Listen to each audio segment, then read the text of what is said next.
Pero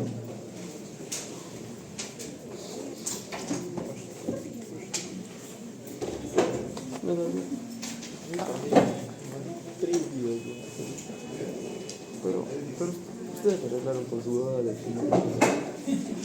Ya, pues pasó piola. Dijo ya, qué buenas.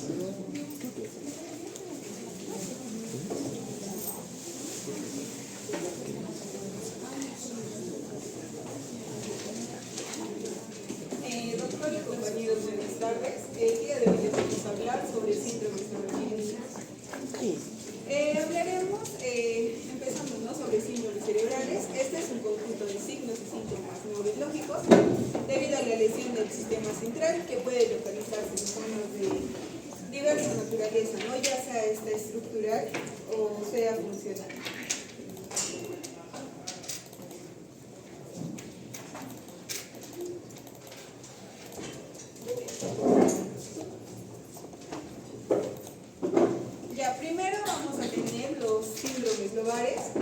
Que aquí se van a dividir en dos, la lesión prefrontal, luego vamos a ver los demás. Aquí vamos a tener una subdivisión de la lesión prefrontal, el síndrome orbitofrontal y el síndrome dorsolateral y el síndrome mediofrontal.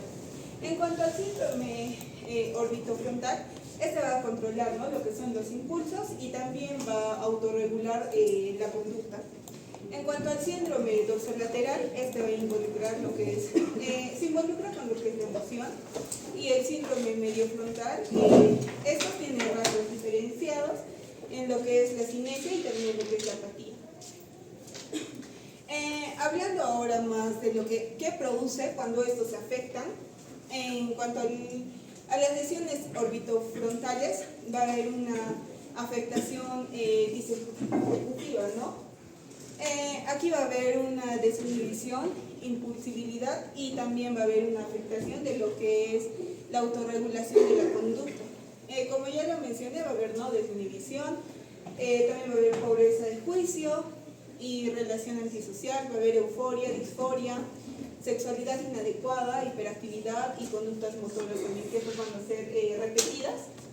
También va a haber impulsividad, irritabilidad, y también va a presentarse lo que es agresividad. También se va a presentar labilidad emocional, manía o hipomanía. Esto va a ser menos frecuente. También se va a poder evidenciar aquí, ¿no?, lo que es depresión, alteración en la capacidad de abstracción, disminución y también pérdida de capacidad de introspección. En cuanto a las lesiones dorsolaterales frontales, va a haber, ¿no?, aquí una afectación ejecutiva de lo que es la planificación, regulación y verificación cognitiva. Aquí se va a poder evidenciar lo que es una disminución de la capacidad de respuestas ante problemas. También va a haber alteración de planificación y también va a haber generación de estrategias. Va a haber también respuestas extravagantes o bizarras. También va a haber reducción, abstracción y tendencia, ¿no?, a lo que son las respuestas estereotipiadas. También va a haber alteración de mecanismos atencionales, que estos van a ser complejos. Va a haber síndromes de evocación deficitaria. También va a haber disfunción ejecutiva con alteración significativa, ¿no?, en lo que es en la fluencia verbal. También va a haber anomia, y también en algunos casos se va a presentar lo que es la depresión o personalidad depresiva del paciente. En cuanto a las lesiones de corteza medialofrontal, va a haber una reducción, ¿no?, de lo que es la acción con apatía y también con la cinesia en los pacientes. En cuanto al afectivo, va a haber una expresión plana y esta va a ser estable. En cuanto a lo emocional, aquí se va a presentar ausencia de interés. También va a haber excitación ante acontecimientos positivos o negativos. En cuanto a lo cognitivo, aquí vamos a poder evidenciar, ¿no?, disminución de implicación de tareas. También vamos a poder ver aquí falta de interés en nuevos aprendizajes, falta de preocupación personal también se va a evidenciar. En cuanto a lo motor, va a haber reducción, ¿no?, de lo que es la productividad, el mantenimiento de la tarea, y también va a haber de la imitación Después vamos a tener las lesiones premotoras. Aquí también vamos a ver cuando se afecta, ¿no?, la corteza somatomotora de asociación. Vamos a poder ver las manifestaciones deficitarias. Aquí se va a poder evidenciar lo que aparece en músculos proximales, hipertonía muscular espástica. En cuanto a la apraxia motora o cinética, lesiones izquierdas, ¿no?, la alteración de la realización de lo que son las actividades secuenciales. También va a haber un reflejo de prensión, también va a haber apraxia o olfatorio, ¿no? En cuanto, si es que se va a presentar una lesión en la corteza oculomotora, en el área 8, se va a poder evidenciar, ¿no?, déficit de movimientos conjugados, ¿no?, de los ojos. Va a haber desviación, ¿no?, hacia la lesión. También se va a poder evidenciar lo que es déficit de rastreo visual o contralateral. También impersistencia motora ocular, o sea, esas van a ser lesiones crónicas. Y en cuanto a las manifestaciones paroxísticas, aquí va a haber, ¿no?, desviación paroxística de los ojos. Esto en dirección opuesto ya también a la lesión. Si va a haber una lesión en la corteza premotora inferior de asociación verbal izquierda o en el área de Broca, va a haber, ¿no?, la fase de Broca, lo que es la femia, que es un mutismo con evolución hiponofia y también anisartria. Y también se va a poder ver disprosodia. En cuanto, si se va a ver en área motora suplementaria, se va a poder ver, ¿no?, lo que son los déficits de la iniciación del habla, afasia motora transcortical, apraxia motora y también lo que es la cinética. Y como tercera vamos a tener las lesiones motoras. Aquí en las lesiones motoras vamos a encontrar, ¿no?, lo que son las manifestaciones deficitarias. Vamos a tener la paresia contralateral, la pérdida de los movimientos finos.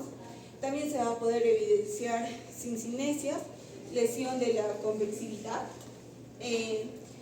que va a presentar, ¿no?, una hemiparesia faciobraquial, también una lesión medial o interna, que se va a presentar una hemiparesia crural. En cuanto a las manifestaciones paroxísticas, va a haber, ¿no?, crisis epilépticas motoras, estas van a ser parciales. También va a haber un desarrollo contralateral jacksoniano. Bueno, ahora hablando de los síndromes temporales, estos, como sabemos, van a ser más auditivos y también del lenguaje, ¿no?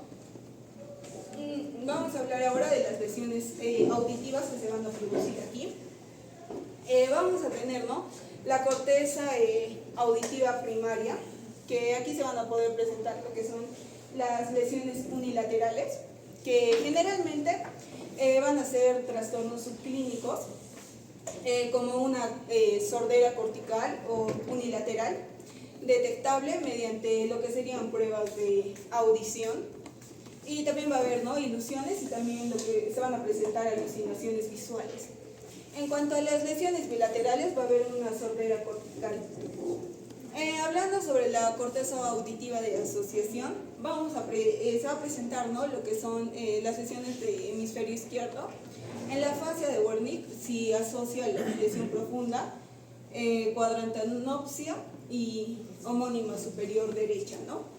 También va a haber afasia de conducción y amnesia material verbal. También cuando va a haber una lesiones en el hemisferio derecho, se va a poder presentar, ¿no?, lo que es amusia receptiva o también sensorial, disprosodia sensorial y también amnesia material visual. Y también cuando va a haber una lesión bilateral para poder evidenciarse, ¿no?, lo que es agnosia auditiva o también sordera pura verbal. Si se va a presentar lesiones de corteza, vamos a tener aquí la corteza temporal lateral de asociación supramodal, ¿no? En aquí se va a poder evidenciar lo que es anomia, alteración del aprendizaje visual, amnesia retrógrada, síndrome confuncional, que es con agitación, alteración de asociación audito-visual. En cuanto a la corteza temporal inferior de asociación visual, vamos a ver, ¿no?, lo que es agnosia visual, También se va a presentar prosopagnosia, acromatopsia y también lo que sería una anomia de los colores. Si se va a presentar daño en la corteza límbica y paralímbica, se va a poder evidenciar, ¿no?, lo que es alteración de memoria, eso a largo plazo en hipocampo y también en lo que serían sus conexiones. Ilusiones, también se va a poder presentar alucinaciones, depresión, manía, también el síndrome de Kluver-Bucy, que son estas lesiones bilaterales de polos temporales, ¿no? En cuanto a los síndromes parietales, esta va a ser de somatosensación e integración sensomotora, ¿no? Vamos a tener aquí las afectaciones también. Si se va a afectar las somatosensoriales primaria, contralaterales, ¿no? Va a haber alteración de sensibilidad cutánea y también propioceptiva, alteración de lo que es la localización, estímulo doloroso y también lo que es la temperatura en el paciente, ¿no? También se va a poder presentar atrofia muscular y parietal, epilepsia parcial también sensitiva. En lo que son las áreas somatosensoriales secundarias, se va a poder evidenciar, ¿no?, lo que es una alteración de discriminación táctil fina, también agnosia táctil, ataxia parietal, síndrome pseudotalámico, inatención táctil y también lo que sería la hemiparesia atáxica. En cuanto a las lesiones en el hemisferio izquierdo, va a haber anomia, afasia anómica, ¿no? También se va a poder presentar la afasia semántica, la alexia con agrafía, que va a ser la grafía. También vamos a poder ver aquí la calculia, la agnosia digital y la desorientación derecha-izquierda. También vamos a poder ver aquí la apraxia constructiva, desorientación topográfica espacial, la apraxia idiomotora, la apraxia del vestido, también autotopognosia, ¿no? En cuanto, si se va a presentar lesiones en el hemisferio derecho, va a haber negligencia espacial unilateral y también va a haber una extensión izquierda, también va a haber anosognosia de hemiplegia, que es el síndrome de Anton-Balinsky. También va a haber lo que es hemiasomatognosia consciente o también puede ser esta inconsciente. También va a haber trastorno visoespacial, alexia y agrafía espacial. En cuanto a las lesiones hemisféricas bilaterales, vamos a poder ver, ¿no?, al síndrome de Balin, también a la apraxia ideatoria y a la autotopognosia, ¿no? También hablaremos sobre los síndromes occipitales, que esa es, ¿no?, la corteza visual primaria con una distribución retinotópica de las aferencias que provienen estos del campo visual contralateral y la corteza de asociación visual. Esta con capacidad para lo que sería la integración, ¿no?, de lo que son las formas, el color y también la percepción de movimiento. Cuando va a haber una lesión masiva unilateral, en el paciente se va a poder presentar, ¿no?, lo que es la hemianopsia. Esta va a ser homónima contralateral. También vamos a poder ver las lesiones parciales, que van a ser lesiones inferiores, que van a ser cuadranopsia superior, ¿no? También vamos a poder ver lo que son las lesiones superiores, que van a ser cuadrantanopsias inferior, y también lo que son las alucinaciones visuales elementales, que van a ser los fotismos. Y cuando se van a presentar las lesiones bilaterales, va a haber ceguera central, síndrome de Anton, que bueno, no van a ser la anosognosia de la ceguera y también lo que serían las pupilas reactivas, también el síndrome de Dide y Boccaccio. Cuando va a haber una lesión en el hemisferio izquierdo, va a haber, ¿no?, lo que es la hemicromatopsia derecha. También se va a presentar lo que es la alexia pura con o sin hemianopsia, anomia para lo que es el color, también una agnosia visual, afasia óptica y también alucinaciones que van a ser visuales de manera compleja. Cuando se va a presentar una lesión en el hemisferio derecho, sin embargo, va a haber necropsia izquierda, ¿no? También va a haber prosopagnosia y también va a haber una desorientación espacial y también se va a presentar lo que es palinopsia. En una lesión bilateral inferior vamos a poder evidenciar lo que es agnosia visual, también vamos a ver prosopagnosia, también vamos a ver lo que es la desorientación espacial, alucinaciones visuales complejas y también lo que es la simultagnosia. En cuanto a la lesión bilateral superior, vamos a ver, ¿no?, el síndrome de Balint, que es una lesión parieto-occipital. Continuando con la exposición, vamos a hablar ahora del síndrome del tronco encefálico, que como vemos acá tenemos el mesencéfalo, a la protuberancia, al bulbo raquídeo y a la médula espinal. Si hablamos de los síndromes mesencefálicos, vamos a saber que el mesencéfalo constituye la conexión entre el cerebro, el puente y el prosencéfalo, ¿no? Y este se va a dividir en un mesencéfalo ventral, donde están los pedúnculos cerebrales, también los tegmentos, el tegmento dorsal, que se localiza ventral hacia el acueducto de Silvio, ¿no? El tectum, también tenemos un aporte sanguíneo de este mesencéfalo que va a depender del sistema vértebro-basilar. Si hablamos ya de los síndromes, tenemos primero el síndrome de Weber, que el síndrome de Weber va a ser un síndrome peduncular superior que va a afectar al haz motor del pie peduncular y a la raíz del motor ocular común. Este nos va a causar una hemiplegia completa del lado que esté afectado, que va a incluir el sector facial inferior, el núcleo del facial y se vaya en la protuberancia debajo de la lesión, ¿no? Nos va a causar también una parálisis del el tercer par craneal, pero del mismo lado, ¿no? Generando una apoptosis palpebral. En su clínica vamos a ver una parálisis oculomotora ipsilateral, una oftalmoplegia homolateral, una apoptosis palpebral, midriasis y también una hemiplegia contralateral.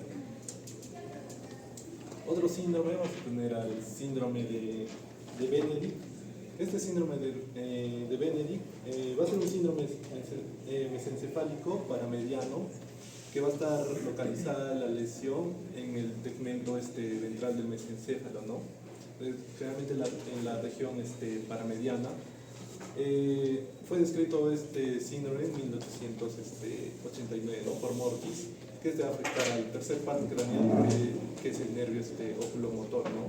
En su cuadro clínico vamos a caracterizarnos por una presencia de la parálisis del nervio ocular, ya también de este lado ipsilateral, que va a estar acompañada por una hemiparesia y una hiperreflexia tendinosa y un temblor en la región contralateral de la lesión, ¿no? Vamos a diagnosticarla con una tomografía y su tratamiento es cirugía y rehabilitación cerebral profunda. También tenemos el síndrome de Claude, que es producido por un infarto en la porción dorsomedial del encéfalo, ¿no?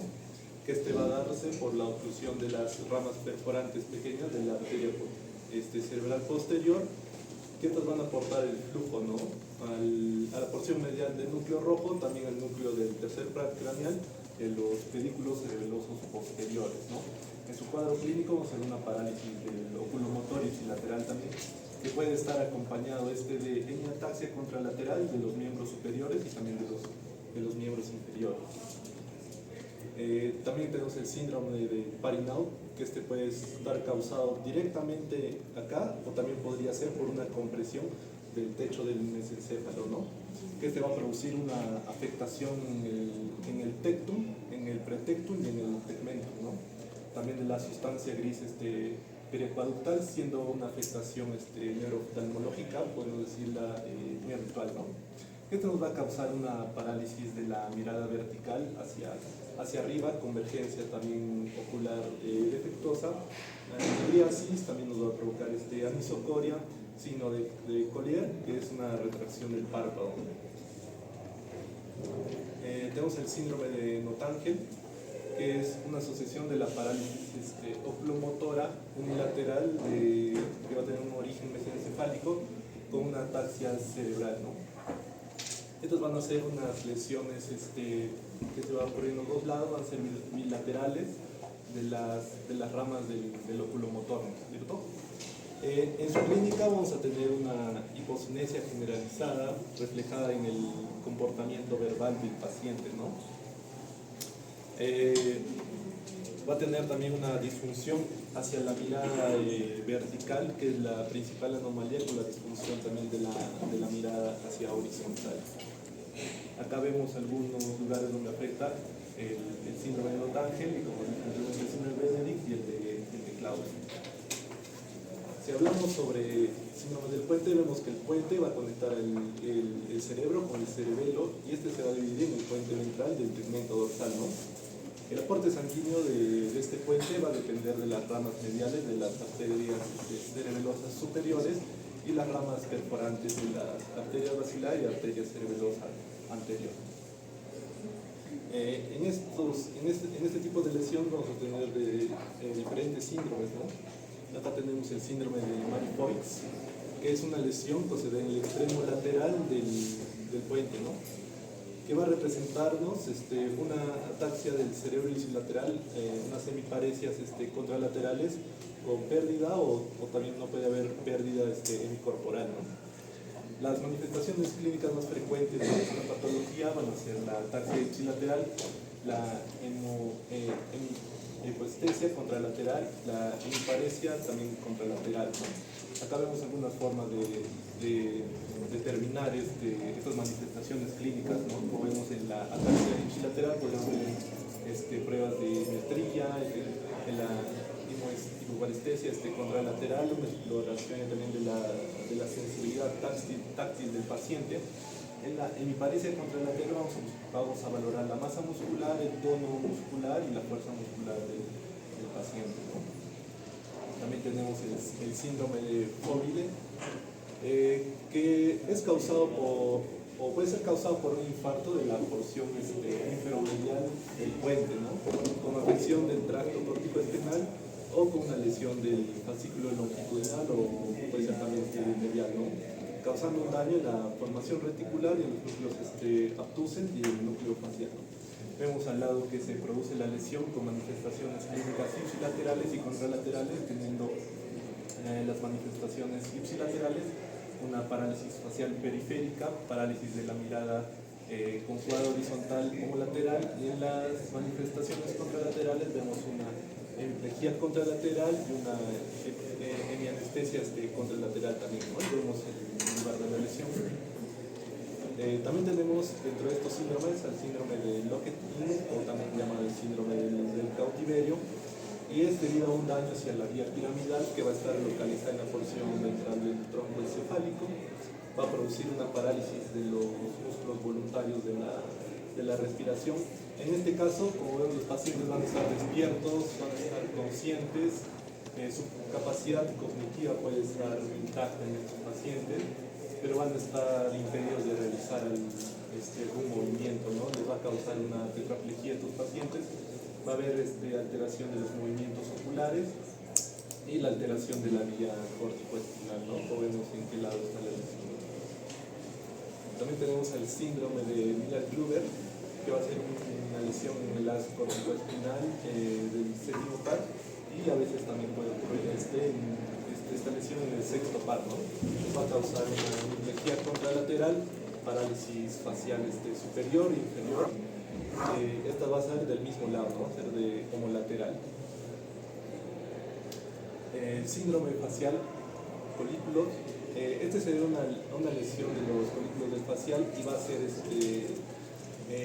ser una causa de la disfunción de estos folículos longitudinales y mediales de los nervios abducens y de las fibras del nervio facial, que van a ser causados por una parálisis de la segunda motoneurona del facial, ¿no? En este tipo de pacientes va a haber una pérdida del sentido del gusto de los 2 tercios anteriores de la lengua, ¿no?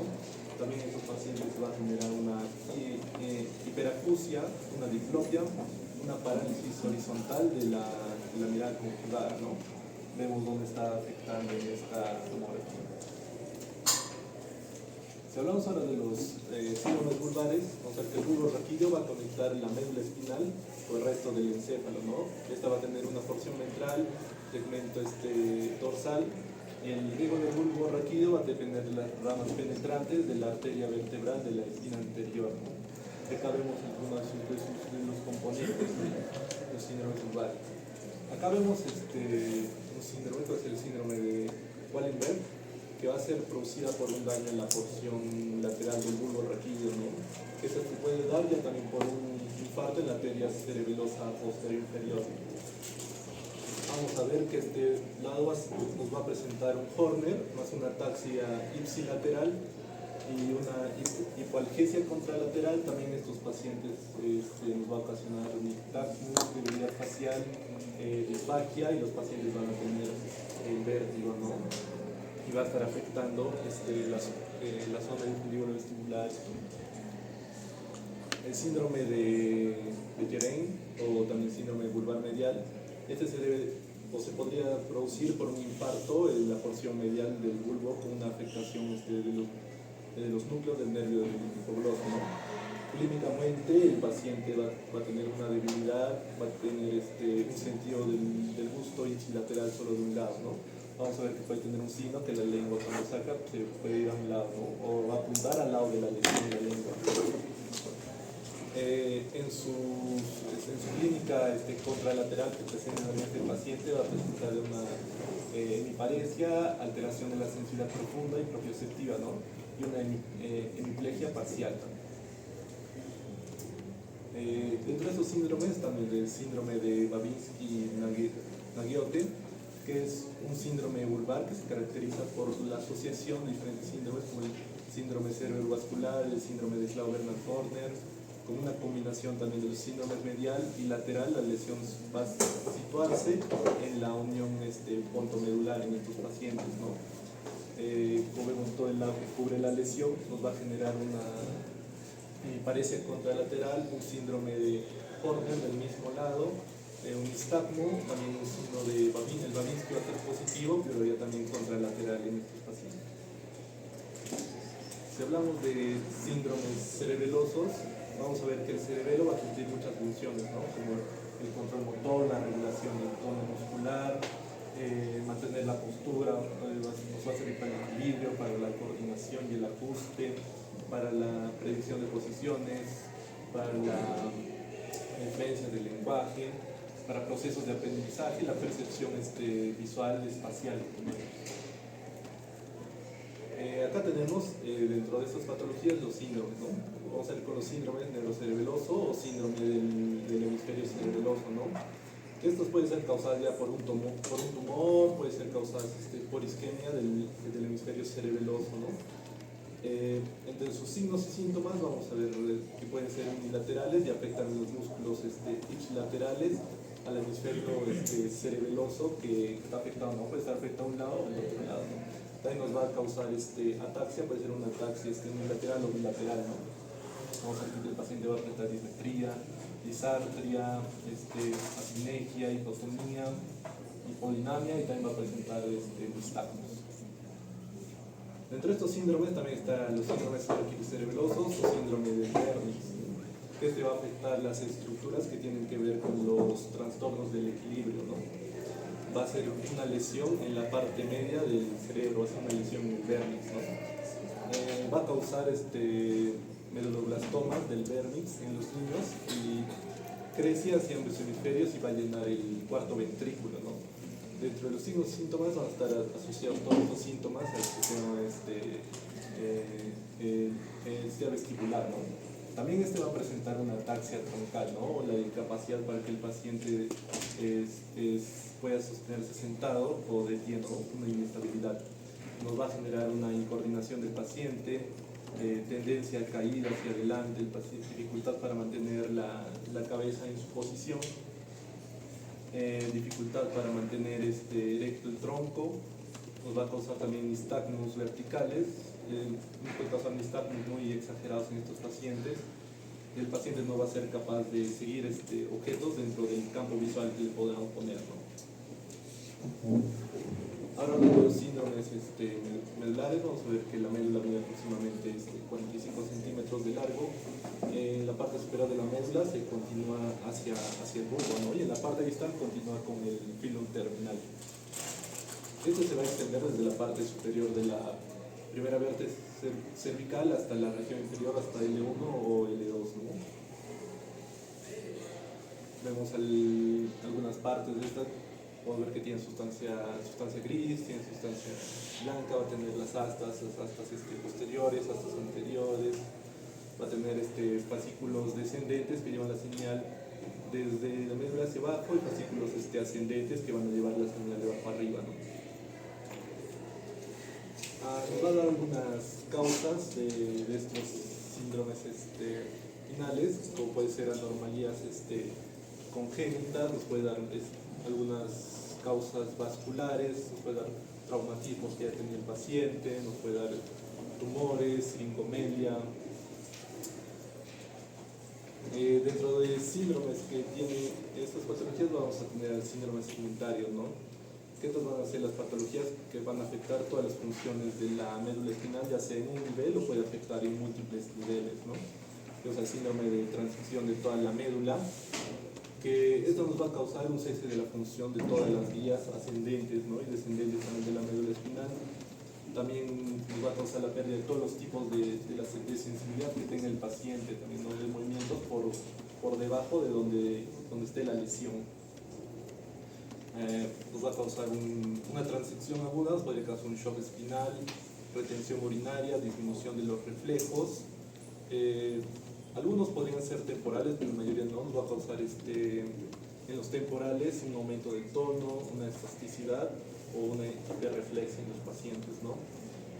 Por causas, como dije anteriormente, como traumas, hemorragias, podría ser incluso abscesos epidurales, la melinitis transversa o algún tipo de tumor que genere una metástasis epidural, ¿no? Acá vemos cómo va a afectar este síndrome segmentario, nos va a afectar a toda la médula, ¿no? Perdiendo la propiocepción, pérdida de la función motor en estos pacientes, la pérdida del dolor, del sentido, también de la temperatura. También tenemos dentro de estos a los síndromes de la médula dorsal posterior, ¿no? Que estos van a tener una afectación bilateral de las columnas dorsales, de los tractos corticoespinales y los tractos anatomocentrales descendentes, ¿no? En los centros de control de la vejiga y la médula sacra. Algunos de los síntomas que pueden presentar estos pacientes van a ser la pérdida de la propiocepción y sensación vibratoria, ¿no? También ataxia de marcha y parestesias.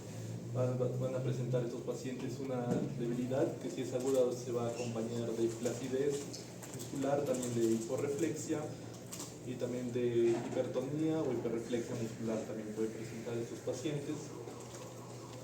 Nos va a causar una ataxia de Friedreich, también una degeneración combinada subaguda, ¿no? Vemos acá donde está ubicada la lesión, el juego posterior. También otro síndrome del síndrome de la médula ventral o también anterior, ¿no? Vemos que está ubicada toda esta zona, va a ser la zona afectada, ¿no? Que va a incluir los trayectos 2/3 anteriores de la médula espinal, que incluyen los tractos espinotalámicos y tractos autónomos descendentes de los centros sacros y también para el control de la vejiga con anteriopatología, ¿no? En algunos síntomas nos va a causar debilidad, cambios de los reflejos, pérdida bilateral de la sensación del dolor y la temperatura, ¿no? Nos puede causar un impacto en la misma médula espinal, una hernia de disco, una mielopatía por fricción, ¿no? También nos va a causar una incontinencia urinaria que suele estar presente porque está afectado el control de la vejiga, ¿no? Sensaciones táctiles y vibratorias también están afectadas. Los síndromes de cordón central, que estos van a invadir la cara media de los tractos córtico-espinales o de la materia gris del asa anterior, ¿no? Vemos dónde está ubicado dónde va a estar ubicada la lesión. Nos va a causar también síntomas como debilidad, nos va a causar a menudo mayor debilidad en los brazos, en los miembros superiores, en los miembros inferiores, pérdida de reflejo osteotendinoso, una pérdida también segmentaria del dolor y la temperatura también, ¿no? También tenemos el síndrome de Brown-Sequard, que este va a estar afectado el hemicoabdomen. Vemos cómo todo este lado está afectado en la imagen. Nos va a causar una pérdida también de la propiocepción de estos pacientes, del sentido de la posición, pérdida de la función motora, pérdida del dolor, de la temperatura, y también nos va a causar una lesión, nos puede causar una lesión por arma blanca, una escoliosis múltiple, puede causar este tipo de patologías. Hoy tenemos el síndrome del epicono medular, ¿no? Nos va a afectar desde la L1, S2 y S1 también nos va a afectar, ¿no? Nos va a generar una alteración de la marcha, una dificultad para que nosotros podamos extender la cadera, para flexionar la planta del pie, una reflexia raquídea y una acción esfínteriana de la vejiga, ¿no? Y su causa más frecuente de este tipo de patologías van a ser traumatismos o tumores que tiene el paciente, ¿no? El síndrome del cono medular, también van a ser lesiones a nivel de L2, ¿no? Y a menudo van a afectar en este caso el cono medular. Constituye más o menos el 25% de todas las patologías en la médula, ¿no? Va desde el punto de vista miomecánico, va a haber una zona de estrés en esa parte, ¿no? Nos va a causar un déficit de motoneurona superior e inferior, nos va a causar luego de eso una atrofia muscular, generándonos una debilidad, una espasticidad, y nos va a tener el desarrollo de una vejiga neurogénica en estos pacientes, ¿no? En su clínica vamos a hacer parálisis flácida de los miembros inferiores, pérdida de función vesical esfínter, pérdida sensitiva y disfunción sexual en los pacientes. Eso sería todo.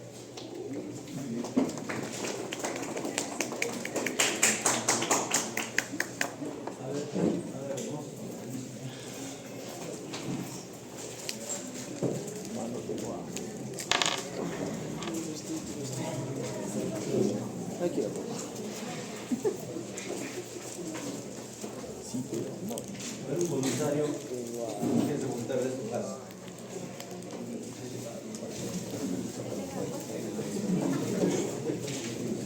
El delegado.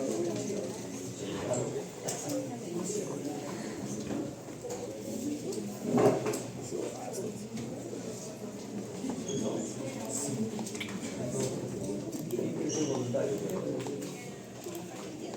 Para hacer un síndrome, nada. A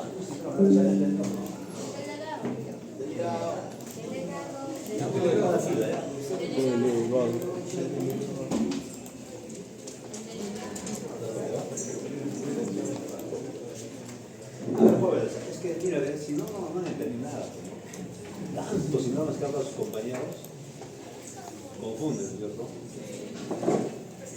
Para poder entender los síndromes, lo que tiene que hacer son gráficos. Cada uno tiene que hacer un gráfico, si no, no van a comprender. Y es importante. Ellos han expuesto, pero ustedes están escuchando, también escuchan, pero la recomendación sería que hagan sus gráficos cada uno. Por lo menos los síndromes más importantes de cada segmento.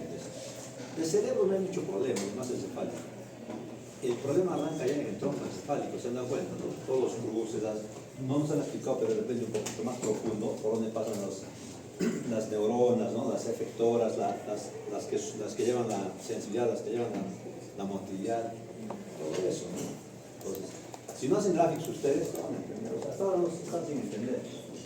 Porque han hecho ya neurología ustedes, han hecho neurología, han hecho semiología, han hecho anatomía, fisiología, pero esto de los síndromes es importante que lo entiendan, que lo comprendan. Por ello quisiera que uno de ustedes, o cada fila, que haga un síndrome. Para aprender, vamos a aprender, pero si no, no vamos a entender. Y vamos a aprovechar los gráficos que han explicado sus compañeras. A ver, uno de la fila, lo señalamos. ¿Tienen sus plumoncitos? La única forma de aprender es haciendo gráficos. Plumón. Ahí tiene. A ver, vamos a aprender, pues si no aprendemos. De esta fila va a ser un citrón, a ver. Pase uno, a ver, un voluntario. Ya les digo qué síndrome es el síndrome del bronce 4, el más clásico de esta fila. Pase uno, pero. La luz son de frente. Ahí hay plumón. Hay plumón ahí. El de los plumones, ¿qué pasa? No, ahí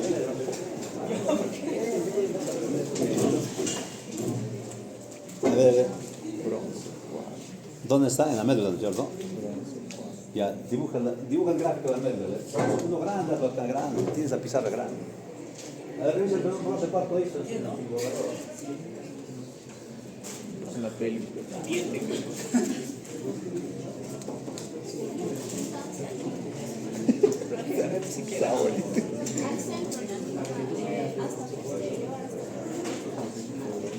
Ahora, ya sabemos quién va a pasar. Estamos un circulito en el medio. Ya, no, Está bien, claro, está bien.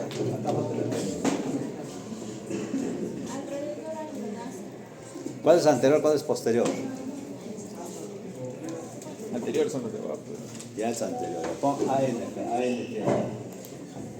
Anterior, posterior. Ya, y ¿dónde estaba el daño? ¿Han entendido? ¿Dónde estaba el daño del 12-4?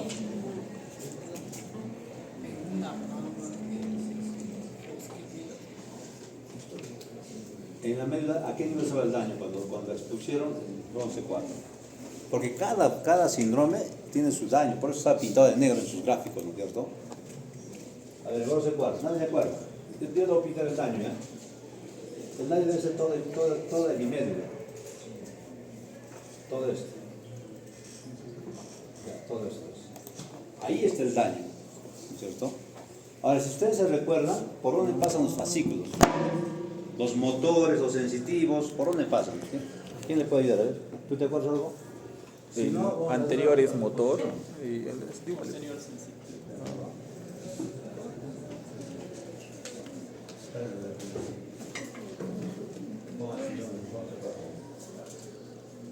y las alfas, así, los betas.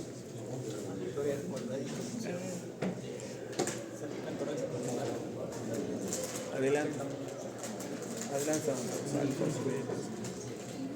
Ya, dale, hacia atrás.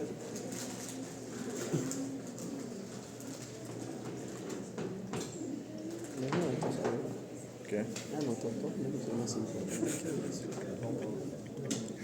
No tiene ruedas de cuadro. Pensé. Bueno, ¿Qué es esto, tronco? tampoco. Hoy no he hecho, pero no sé mucho. Faltaría que. ¿Cuántas diapos? Es que 40 me parece Y a ver, ¿te acuerdas? ¿Has puesto los fascículos? ¿Quién se acuerda? ¿Nadie se acuerda, jóvenes? Nadie se recuerda, ¿no? Nadie se acuerda esto de la médula. fácil. ¿Por dónde va el motor? ¿Los motores por dónde van? Adelante. ¿Laterales, anteriores o posteriores? Anteriores. Anteriores motor. Hay un motor lateral y un motor anterior, ¿no es cierto? Ya, anterior, pongan acá anterior. Ahí sí. Y lateral. ¿Y el sensitivo por dónde va? ¿Has encontrado? Y te pego.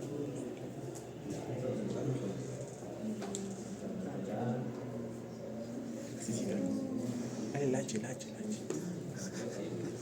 Es muda, pero no cierra. Bueno, mira, acá está, aquí este gráfico está lo básico, ¿no? Lateral córtico espinal. ¿Sí? ¿Qué significa jóvenes córtico espinal? ¿Qué llega hasta Y la estos corteza? haces vienen de la corteza cerebral a la espina, o sea, a la médula, ¿cierto? Eso indica. Ese Motor, gráfico, este es, por lo tanto, ese es motor. Motor. Aquí. A ver, ponga ahí. Igual. Lateral córtico espinal. Tracto, está en inglés.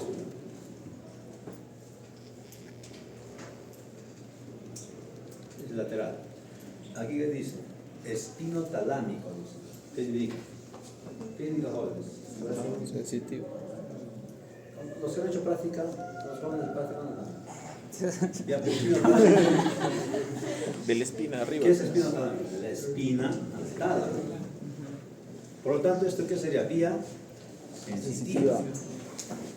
Jóvenes, el tálamo es el centro de la sensibilidad. Finalmente llega toda la sensibilidad, cualquier tipo de dolor, ya sea sensibilidad por frío, ¿cierto? Sensibilidad por pinchazón de aguja, por dolor, sensibilidad por quemadura. Todo llega primero al tálamo, por eso que dice espino talámico. Del tálamo ya va a salir otra neurona hacia la corteza sensitiva. ¿Dónde está la corteza sensitiva, señorita? En el cerebro. ¿Cuál es la corteza sensitiva? Está en el frontal, en el parietal, en el temporal, no sé qué. En el parietal, ¿cierto? Es una circunvolución. Entonces, de ahí recién del tálamo va a llegar a la corteza sensitiva. ¿De acuerdo? Entonces, aquí tenemos dos haces que están comprometidos, el sensitivo y el motor. Entonces, aquí falta dibujar el sensitivo por acá. Haz otros circuitos. El sensitivo. Y aquí, como dicen, aquí falta el motor, el córtico espinal anterior, sería este, ¿no? Es pequeñito que se acá. Córtico espinal anterior a este.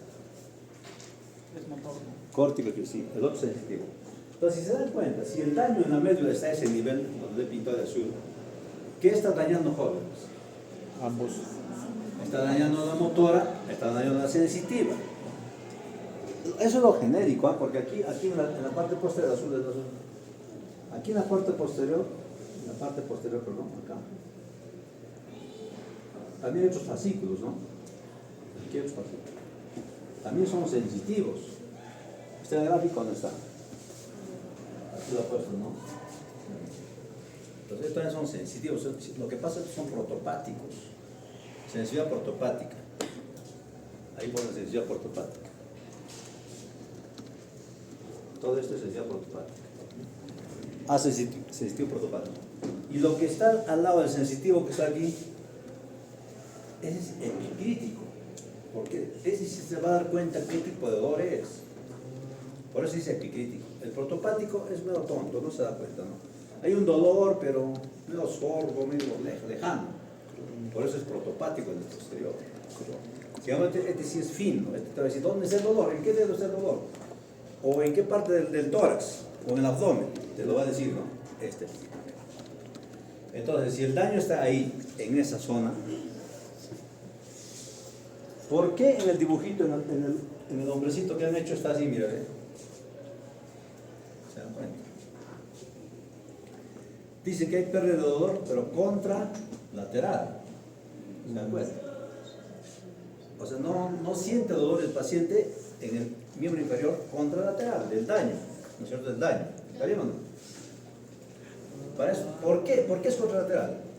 Porque atraviesa. Porque la sensibilidad va a cruzar. Va a cruzar. Entonces, aquí no siente nada. ¿Por qué? Porque al cruzar daña esta sensibilidad. Daña esto, entonces ya no siente nada arriba. Pero abajo está esta otra neurona que va al miembro inferior, contralateral. ¿No? Por eso es importante entender qué fascículos viajan por ahí. Y en cada segmento, este por ejemplo a nivel de médula, ¿no es cierto? Puede ir variando, ¿no? Dorsal, lumbar puede ir variando, cervical también puede ir variando. Y cuando ya llega al tronco encefálico es diferente, ¿no? Hay que conocer todos los fascículos que pasan por el tronco encefálico. Ya pasan los nervios craneales, ya se afectan los nervios craneales. Entonces, este es el más tedioso para entender, por eso quiero explicarles este síndrome. ¿Y cómo está el motor? ¿Cuál es el motor aquí? Pérdida de función motora, el celeste. Mismo, ¿no? Entonces, ¿por qué ha perdido la motora, jóvenes? Porque el daño está ahí. ¿Pero por qué está en el ipsilateral, en el mismo lado? Porque baja de la corteza. ¿Por qué este es cruzado o no? Este ha cruzado arriba. ¿Dónde ha cruzado? En el bulbo. ¿Dónde cruzan las motoras? El 80% cruzan en el bulbo. Entonces ya han cruzado ya, entonces viene cruzado esto. Esta neurona va a ir de frente al mismo lado. Al miembro inferior del mismo lado. ¿Se dan cuenta? Por eso que aquí tiene problema con la motilidad en el otro, en el mismo lado, ipsilateral. Entonces para eso ustedes tienen que hacer sus gráficos de cada segmento. Si quieran uno de cada uno, de médula, de bulbo, de protuberancia, ¿no es cierto? Del mesencéfalo, y lo van a lograr entender, pero siempre cuando analizando así de esta forma, conociendo los fascículos que pasan por la médula. Ahora, más profundo todavía, ¿qué cosa pasará por esta sustancia gris? ¿Qué pasa? ¿Qué fascículos pasan por ahí? Ahí Luis. Entonces también va a dañar esos fascículos. Bueno. Pero lo más importante es que quiero que entiendas es la sensibilidad y la motora, porque es cruzado, pues, ¿no? La sensibilidad de este lado, ¿cómo está este paciente? La sensibilidad de este lado. Conservado. Está conservada. Pero la motora no puede mover, ¿no? Está como parece. Sin embargo, aquí la sensibilidad está alterada, ¿cierto? No siente nada. Pero la motora, ¿cómo estará? Conservado. Está conservado, ¿se dan cuenta? Entonces este lado va a mover la pierna normal del paciente, el mismo siempre va a doblar, pero no va a sentir nada. Y lo van a ver, va a haber pacientes que vienen con ese síndrome. ¿En qué casos pasaría eso? ¿Cuál sería la causa para que suceda que dañe la mitad de la médula? Por arma blanca, muy bien. Arma de fuego también puede llegar a la mitad de la médula, ¿cierto? Entonces, daños que perjudiquen a la mitad de la médula. O sea, el daño llega hasta aquí nada más y no ha llegado hasta el otro lado. Porque si llega al otro lado ya sería sección medular, ¿cierto? Todito se va a seccionar. ¿Qué más llama la atención ahí? Y algunas neuronas, mira, algunos fascículos del anterior también va a fallar. ¿Se dan cuenta? ¿Cierto? Porque está ahí. Por aquí pasa el anterior, ¿cierto? El 20% que no ha cruzado, recién va a decusar. Ahí va a decusar. Justo donde está el daño, ahí va a decusar recién.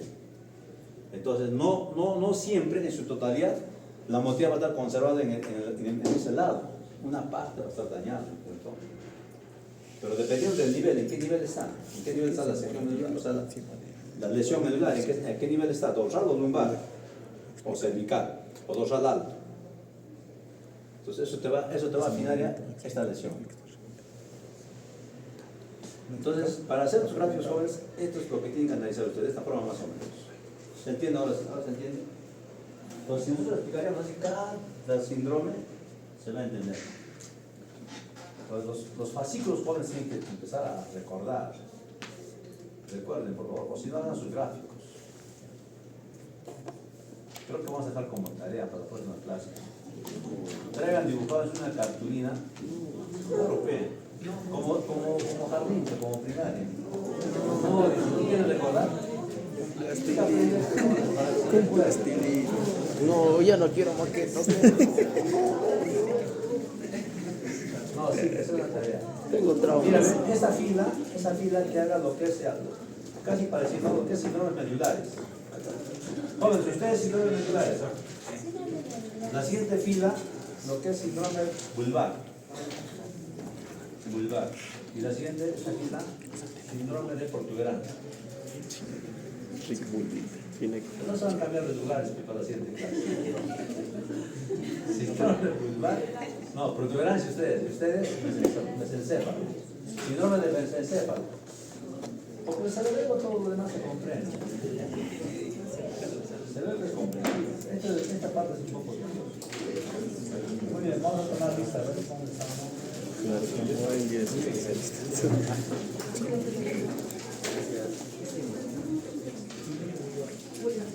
Vulgar. No, cartulina. Sí, se cerra. 15 cartulinas. ¿No?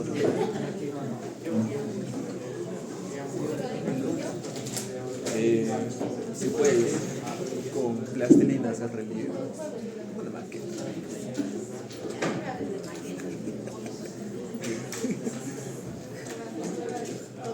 Chistosa.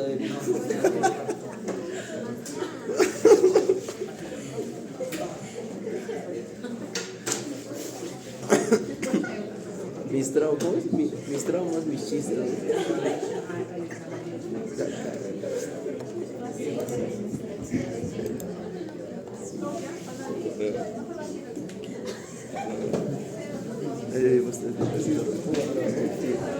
No, es él. Dice que era él, parece como él. El barco, es él,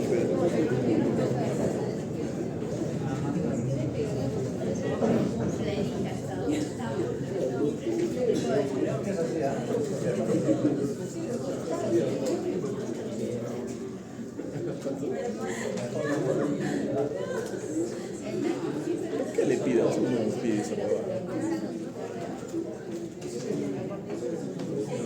Vamos a hacer el punto presente a todos, ¿no? Sí, nadie. Ahora, Nadie. Yo ya falta.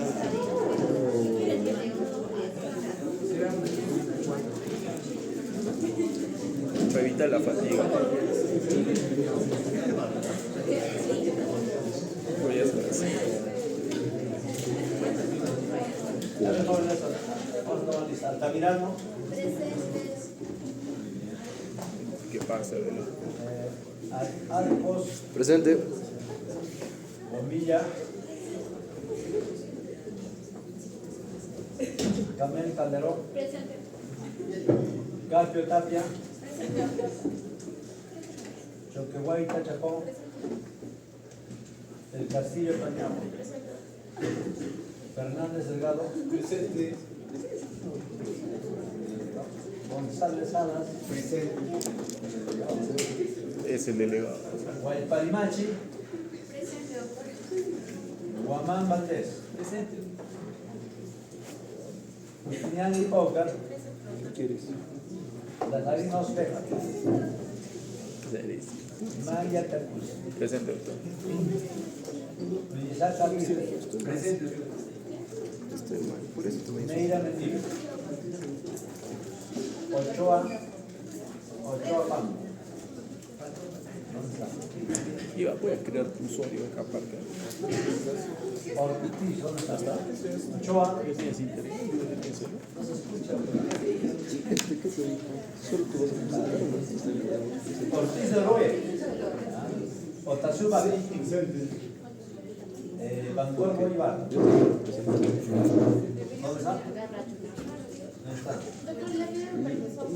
¿Qué tal sería? Otra maqueta. Quisco Pasa, Ponce Sosa,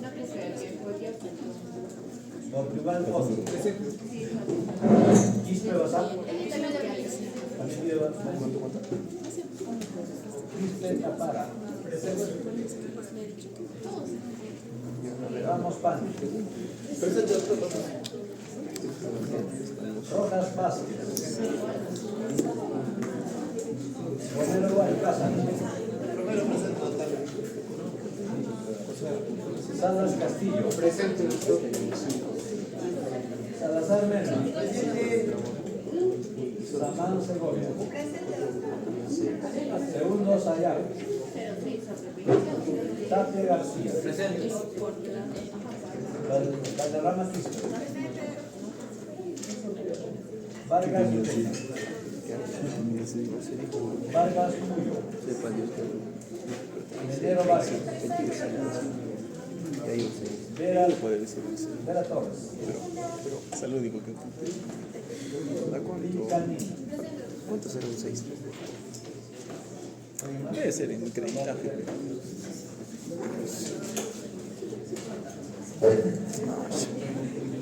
Hay que olvidar este día. Un día que no necesito recuerdo.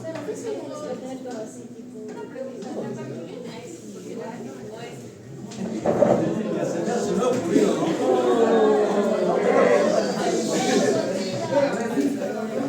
Maqueta, pido.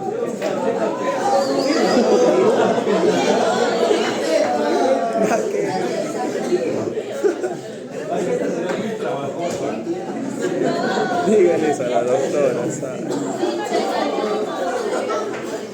Ya, gráfico en cartulina, ¿qué tamaño? La mitad será, ¿no?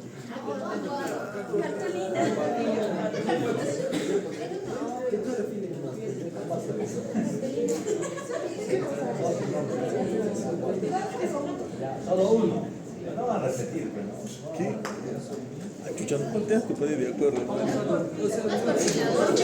pero una fila tiene varios síndromes.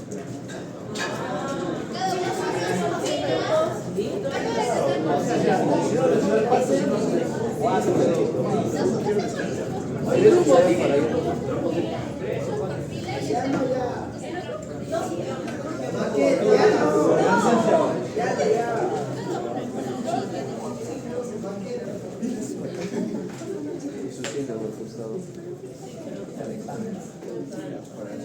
¿Cuál es el examen?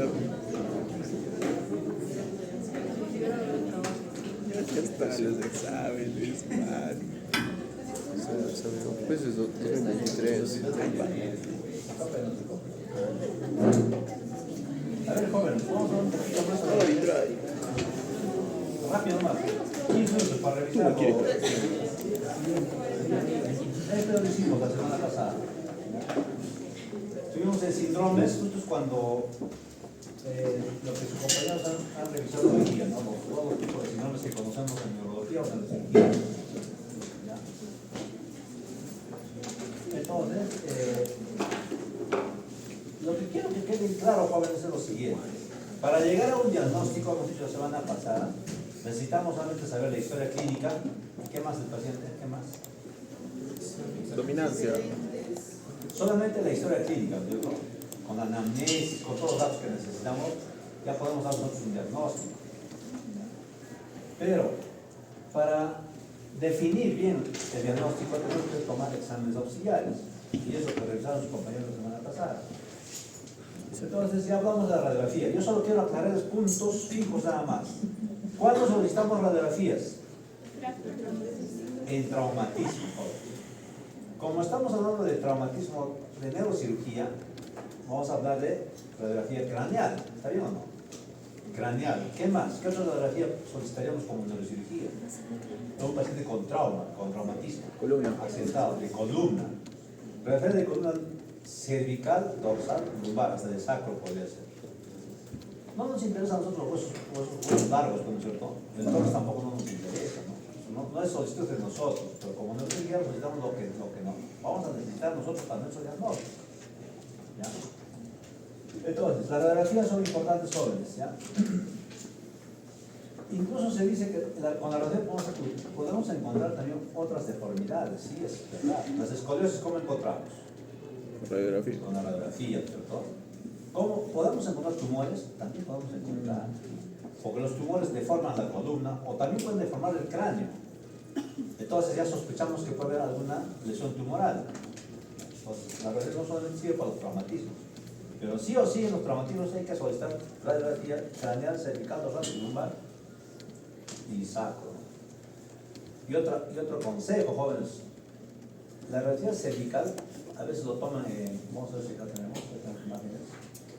A veces lo toman solamente y aquí está ya como cirugía, ¿cierto?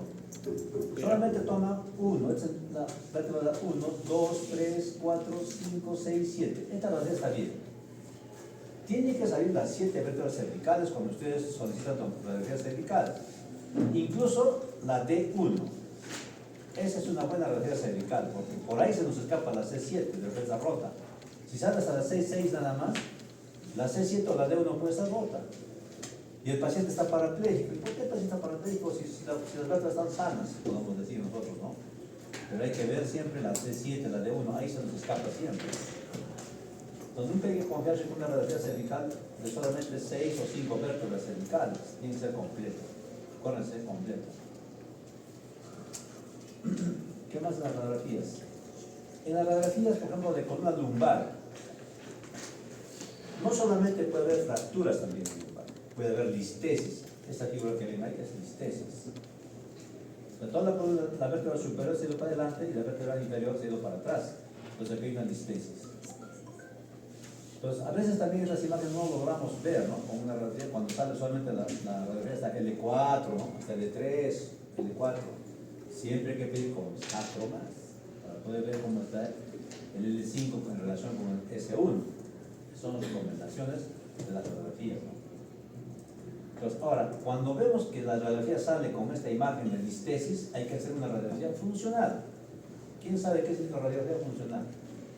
Cuando están en curva. Muy bien, cuando Posiciones. está encorvado, como dice, o sea, está en hiperflexión. Bien flexionado la paciente, le tomamos las radiografías laterales. Y luego en hiperextensión, para atrás. Entonces ahí vamos a ver cómo se mueve esta listesis. ¿Se reacomoda o se queda ahí? O permanece ahí, ¿no? En las otras radiografías. ¿Ya? Entonces, ¿para qué sirve todo esto? Cuando es agudo, jóvenes, cuando es agudo, cuando es el accidente del momento, entonces esto en la realidad se va a mover, va a cambiar de posición.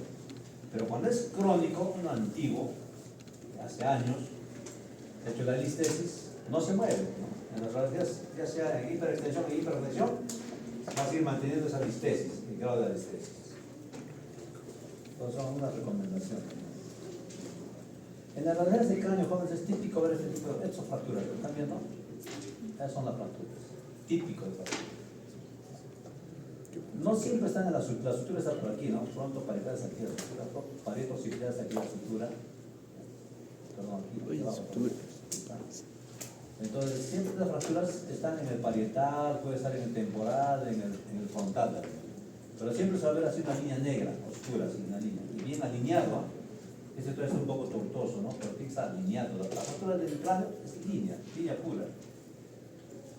Eso también hay que ver. Ahora, si ustedes ven que en la radiografía están viendo que hay fractura, jóvenes, todavía de ese estilo, de esta forma, está por el parietal, temporal, tenemos que solicitar sí o sí una tomografía. Porque estos son los pacientes que hacen hematomas. Ahora, en pacientes que tienen este tipo de radiografías de columna, solicitamos tomografía, además resonancia. ¿Para qué la resonancia? Con la tomografía puede ver los huesos, ¿no es cierto? ¿Cómo está en sí la fractura de las vértebras, o los películos, partes de la vértebra, no están rotas? Pero la resonancia, ¿qué debe hacer ver? Blandos. Las partes blandas, en este caso, mayormente la media. Vamos a ver cómo está la médula. En la resonancia podemos ver, incluso más adelante vamos a ver médula con contusión, igual que en el cerebro. Ya les dije que la tomografía estamos, si el paciente tiene la radiografía, fractura de cráneo, tomografía. ¿Cuáles son los criterios para pedir tomografía? El estado de conciencia. Si el paciente está con vaso 10, 11, 12, tomografía. A pesar de que no encuentres fractura en la radiografía. Pero si tiene fractura, eso ya es tomografía. Por más que tenga el vaso 14, 15, no se confía. Entonces, mira, son criterios, son pastitas que les estoy dando para que ustedes entiendan y pues sepan manejar en los pacientes. A los internos se dan también esas charlas así, cuando recién están entrando al internado, para que recuerden el manejo, ¿no? De esa forma hay buen apoyo para nosotros. Si el interno está perdido, no sabe lo que va a hacer, no es un apoyo, hay que capacitarnos siempre, hay que capacitar. Entonces, estas son tomografías, miren. Diferente tipo de tomografía, ¿para qué sirve? No solamente es para diagnosticar hematomas, ¿no? Pero también puede servir para, en los casos que vienen los pacientes sin traumatismo, o sea, por problemas primarios, cefalea intensa, náuseas, vómitos, sospechamos que puede haber un aneurisma, ¿no? Sospechamos que hay un sangrado hipertensivo, o un quisto, un absceso también puede estar creciendo en el cerebro, ¿no? Entonces, tomografía. Ahí sí ya no solicitamos radiografía, pero tomografía de él. Pero la tomografía, jóvenes, tiene que ser con contraste, también recuerden eso. Cuando son pacientes que vienen por problemas o por enfermedades espontáneas, siempre va a ser tomografía sí y con contraste. Pero si el paciente viene ya con un traumatismo, solamente es tomografía simple. No va a estar pidiendo con contraste, ¿no? Vale. Entonces aquí vemos fractura con hundimiento, fractura con hundimiento de cráneo. No hay hematomas, ¿eh? Solamente el hueso está hundido. Y está con minuto, ¿ven? En fragmentos pequeños, con minuto. ¿Es quirúrgico o no es quirúrgico? O lo dejamos así. Quirúrgico. Dice Lo negrito. veramos. ¿Por qué? Porque es señorita. O es varón. De repente es varón. Pues si es varón lo dejamos así nomás. Dice. ¿Qué? ¿Cómo dicen cuando El varón puede estar, no importa. Dice. Neumoencefalografía. Ya, pero hay criterios para la cirugía. Eso también lo vamos a hacer cuando hagamos PEG. Ya les voy adelantando. Cuando la tabla interna, ¿cuál es la tabla interna que estoy viendo acá? Es la tabla interna, joven, ¿está bien? ¿Se señala ahí? La tabla externa sería lo de afuera, ¿no? Pero cuando la tabla interna, perdón, cuando la tabla externa sobrepasa la tabla interna, es quirúrgico. ¿Están grabándose atrás? ¿Están aprendiendo? Graben, por favor, háganse de mano. Cuando la tabla externa sobrepasa la tabla interna, ¿está sobrepasado o no? Demasiado, ¿no es cierto? Entonces, es quirúrgico, hay que operarlo. Por lo menos hay que ser cura quirúrgica, pues, porque por aquí va a entrar infección y puede darle meningitis al paciente, una cerebritis. Por ahí puede empezar un absceso también. Hasta absceso le puede dar, en todo caso. Lo operamos, esos fragmentos los levantamos, si están muy triturados los botamos, más adelante le ponemos malla o otra estructura, ¿no?, para proteger el cerebro, pero hacemos cura quirúrgica, lavamos, limpiamos con antisépticos y cerramos el cuero cabelludo. Entonces sirve para ver las fracturas. Este es un paciente postoperado, calentamiento descompresiva, por favor. No tiene hueso, ¿ven? Entonces ese fragmento óseo se le ha retirado para salvar la vida al paciente, es el hecho de que es descompresivo. Le hacemos nosotros tomografía antes de recolocar el hueso o antes de recolocar una malla, porque se puede colocar malla aquí por cualquier cerebro. Hacemos la tomografía ¿para qué? Para ver el tamaño. ¿Qué tamaño necesitamos de malla, no? Y la forma. A veces también hacemos dar forma a la malla, ¿no? Cuando ya no tiene hueso, a veces el hueso se pierde, joven. Muy bien, aquí está el hematoma. ¿Qué hematoma es ese? Es conocido. Epidural. Es epidural, joven, nunca se equivoca. Este es un Absceso. abscesos por la cápsula. Los que hemos hecho ya abscesos en la práctica, ya deben recordar. ¿En qué fase está este absceso? Por los puntitos. Son 4 fases el absceso, eso también van a recordar. Eso es para hacer un examen, ¿no? Entonces aquí es algo general. Pero esa es la fase capsular, ¿no? Incluso puede ser capsular tardía, porque ya se nota la cápsula sin contraste, jóvenes. Esta tomografía es sin contraste. ¿Cómo me doy cuenta que está sin contraste o con contraste? Los surcos. Cuando está con contraste, como ustedes están aprendiendo, les voy a estar siempre diciéndoles, ¿ya? Todos se miran, ¿ya?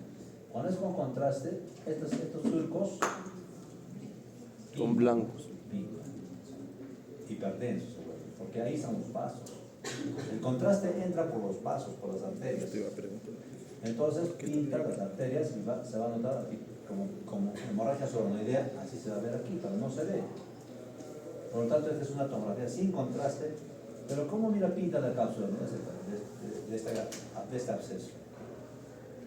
¿Por qué? Porque es una fase tardía, su cápsula es grueso, ya, ¿no?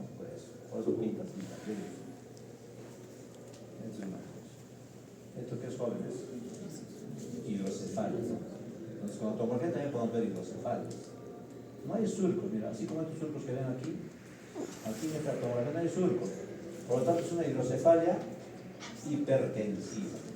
El paciente está con mareos, con vómitos, cefalea intensa, insoportable, ¿no?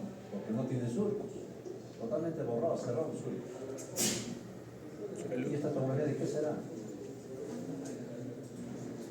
Estos son balas, ¿no? Balas. Son o perdigones, ¿no? Así pinos, ¿no? Tienen su brillo. Entonces ya aquí puedes decir que hay un proyectil de algo. Esta es con contraste.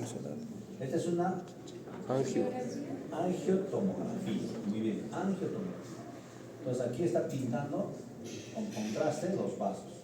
Se está encontrando una malformación. Entonces, una serie de imágenes podemos presentar, ¿no? Tengo cantidad de imágenes, demasiado. Quiero seleccionarlos a veces, no se puede, ¿eh? Aquí estamos pintando, ¿qué? Las cisternas. Estas cisternas reconozcan, jóvenes, cuando vean tomografías. Cuando veamos tomografías en la práctica, recuerden siempre, doctor, las cisternas esta, pregunta, ¿no? ¿La cisterna está abierta o está cerrada? Tiene que estar así, ¿no? Pintadito de color negro, esto que está de amarillo, tiene que estar hipodenso. Significa que si hay cisterna, está presente la cisterna. En este gráfico, por ejemplo, es un hematoma, ¿no? Un hematoma sutural, donde está comprimiendo la cisterna desde ese mismo lado. Esos detalles hay que ver en las tomografías jóvenes. Entonces este paciente está haciendo anisocoria de ese lado, ¿no? Al tronco que está presionando en ese lado, entonces el lado derecho, entonces probablemente está haciendo anisocoria. Te avisa, ¿no? Te avisa. También hay que ver la línea media. Hay que medir siempre la línea media. Siempre observen la tomografía de línea media, es importante. Como en este caso, mira, ¿qué ha pasado con la línea media? Se ha ido a otro lado. ¿Está bien o no? El hematoma ha empujado el parénquima cerebral y el parénquima aprieta al otro lado y mire cómo está el ventrículo. Está presionado contralateralmente. ¿Está bien o no? Entonces, todos esos detalles hay que fijarse en las tomografías. Pues cuando desvía línea media mayor de 10 milímetros o 0.5 en estos casos, es quirúrgico también. Para eso sirven esos detalles de línea media. Aquí igual está empujando la línea media. ¿Ve cómo está el ventriculo? Mira, al otro lado, ¿no? De la mitad al otro lado. Entonces, esto sí o sí tiene que operar. Aquí estamos para ver los surcos, ¿no? Los surcos. Estos surcos también pueden llenarse de sangre, pueden hacer HCA, por eso se llama hemorragia subparaneurea, porque ahí está la nueva. Miren acá los surcos, cantidad de surcos, ¿no? Este puede ser el cerebro de un paciente de edad, ya, ¿no? De 70 años, 80 años. ¿No? Cerebro atrofiado prácticamente, así se ve el cerebro. Aquí también hay surcos cantidad. Eso es lo que tenemos que fijarnos, comparar con los que no tienen surcos. Estos pacientes que no tienen surcos, algo debe haber, algo está haciendo que desaparezcan los surcos, hay compresión intraparenquimal.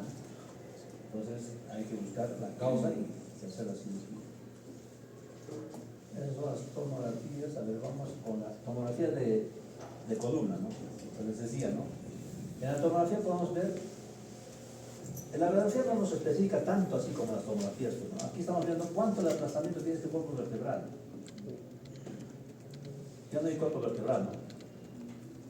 Si le saca porcentaje, ¿cuánto de porcentaje tiene en teoría este cuerpo? Tendrá siquiera 10% de la altura normal. ¿Esta es la altura normal? Es esta. 20 puntos, ¿no? 20 puntos. Entonces, eso también es un criterio de cirugía. Cuando la altura de la vértebra baja del 50%, es quirúrgico. 50% es quirúrgico. 20, 30 es quirúrgico. Las columnas de Dennis vamos a ver aquí. Ya hemos hablado también de columnas de Dennis, me parece, ¿no? Ya, un grupo ya habló sobre esto. Entonces, se divide la columna de Dennis en tres partes. La columna anterior es todo el cuerpo vertebral para adelante, la mitad para adelante, y la mitad para atrás es la segunda columna de Dennis. Y la tercera columna es todas las partes posteriores de los vértebras. Aquí se han roto las tres columnas jóvenes. La columna anterior está aplastada, la columna media también está aplastada y la columna posterior está rota aquí las facetas. Por lo tanto es quirúrgico. O sea, por todos lados es quirúrgico esta columna, ¿no? Ya sea por la altura, ya sea por la columna de Dennis. ¿Está invadiendo el canal del dedo o no está fragmento? Sí. Sí está invadiendo. Este paciente puede tener algún defecto neurológico a nivel de miembros inferiores. Después ya hablaremos también más adelante en la clasificación más profundamente cuando hagamos TBM dorsal del lado. Aquí vemos la fractura con rotación. Está rotada, está movida. Un poco difícil ubicar estas columnas cuando operamos. No se puede colocar aquí. Y aquí vemos que no hay discos. Mira cómo la tomografía nos puede ayudar, ¿no? Aquí hay discos, ¿ven? Entre hueso y hueso, entre vértebra y vértebra hay disco, ¿está bien? Pero aquí los discos están aplastados, ¿no? Han desaparecido prácticamente.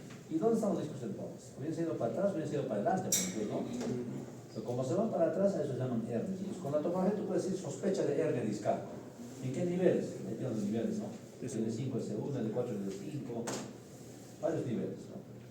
Entonces, aquí sospechamos que hay hernia, pero no podemos decir que sí hay hernia porque no lo vemos la hernia. ¿Con qué vamos a ver la hernia? Con la resonancia. Esto ya nos está ayudando. Entonces, acabocados, ya saben ustedes de qué se trata. Cáncer, ¿no? Acá hay tumores, tumor vertebral. Otra cosita también les voy adelantando. La tuberculosis empieza a dañar los discos. Entonces, en la tomografía vamos a ver los discos aplastados como esta, ¿no? Yo puedo pensar que puede ser tuberculosis esta, ¿no? Los discos están dañados, ¿no? Pero ya debería estar dañada la vértebra, no está dañada el cuerpo vertebral. Pero no es infeccioso, no es tuberculosis. En este caso igual, mira, los discos como están en su sitio y mantienen la altura. Entonces no es infeccioso. Pero como hay una imagen de acabocados en varios lugares, cáncer, ¿no? Entonces, siempre los tumores inician en los cuerpos vertebrales, para diferenciar. Los alcances genéticos, ¿no? Resonancias, ¿no? La resonancia. Entonces, la resonancia, ¿para qué solicitamos a nivel cerebral, por ejemplo? Si con la tomografía nosotros podemos ya saber que tiene tumor, que tiene hidrocefalia, tiene hematomas, ¿no? O quistes. ¿Para qué entonces hacemos resonancia? Microquistes, quistes más pequeños. quistes menores a 0,5 o a... ¿Para qué se dice? A veces hay duda, ¿no? Un absceso cerebral, aquí hemos visto en esa imagen, con un quiste, puede ser, no puedo definirlo en la tomografía, ¿no? Tal vez con los antecedentes, ¿no? Antes del paciente, la historia clínica del paciente nos puede ayudar. Y podemos decir, no, este es quiste etílico o quiste o cistercosis, ¿no? O este es tuberculosis, o antecedentes. Pero mejor, para estar más finos, solicitamos resonancia, ¿no? En este caso. Incluso para los tumores también. Entonces, los tumores, ¿qué pasa? Es más fino porque incluso podemos pedir con contraste, ¿no? Y el contraste va a dibujar por dónde pasan los vasos alrededor del tumor y nos va a hacer ver incluso qué vasos alimentan o qué arterias, por qué niveles, por qué zonas está alimentando al tumor las arterias. Porque cuando operemos, tener cuidado con los vasos. O sea, ya son cosas tácticas como para ya entrar a operar, ¿no? ¿Cómo vamos a operar y qué vamos a hacer en la cirugía? Esta, por ejemplo, es una angioresonancia, ¿no? Es un aneurisma gigante. Antes se hacían las angiografías cerebrales o las panografías cerebrales.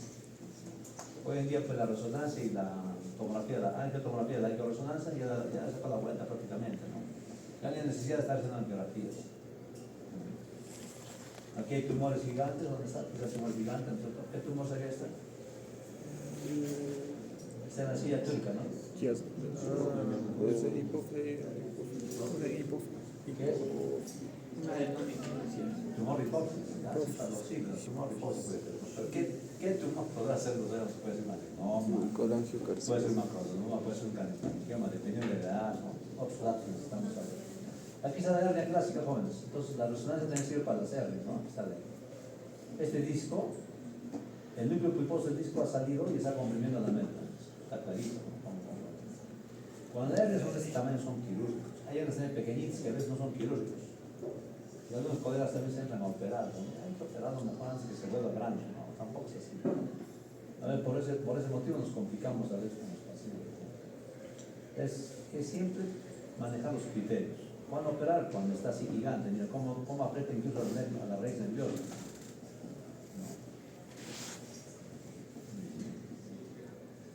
La angiografía, que ya pasó la historia, pero hay que hacerlo, ¿verdad? ¿Cuándo se hace angiografías?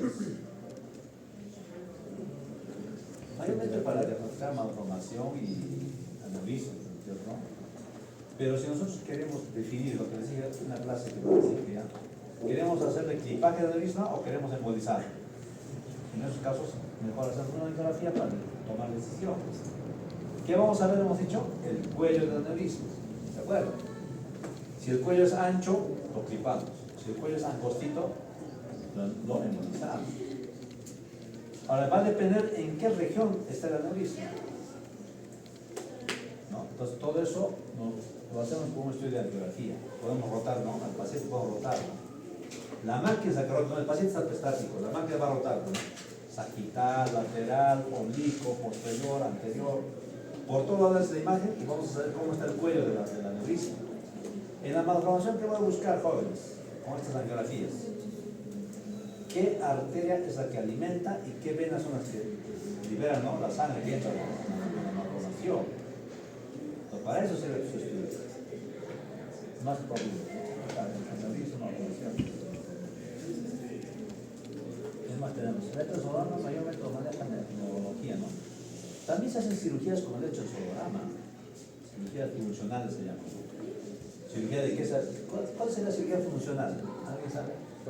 Y el Parkinson, muy bien. Otro, síndrome convulsivo también, ¿no? El convulsivo se puede tratar con este tipo de cirugías.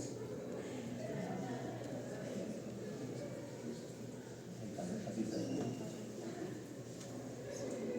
¿Qué más tenemos aquí? Ahí acá. Bueno, esos puntos quería dar al cambio. Terminamos, jóvenes, por favor. Seguimos con